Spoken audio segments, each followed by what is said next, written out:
आपण सरांना शिकवतोय, म्हणजे सर्वांना सांगतो आपण की करून बघा असं, पण आता सरांना करून बघायचं आहे. हां तसं नाही, तसं एवढं असं आधी दाबू नका ना, आधीच दाबताय कशाला. हे बघा, हे इथे ना 2 हाडं असतात, हे बघा हे 2 हाडं आहेत. त्या 2 हाडांच्या मध्ये जे मांस आहे ना त्याच्या स्किनमध्ये द्यायचं आणि आधी दाबायचं नाही वॅक्स हे करताना. हां नॉर्मली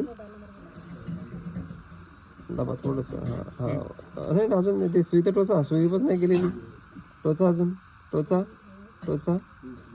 हां आता कम्प्लीट झालं. आता 0.5 ml द्या.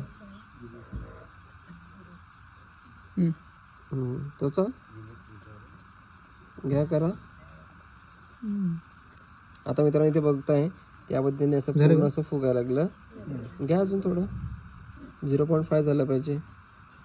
ओके ठीक आहे. तर बघा हे असं हे कम्प्लीट असं वॅक्सिन झालं. ठीक आहे.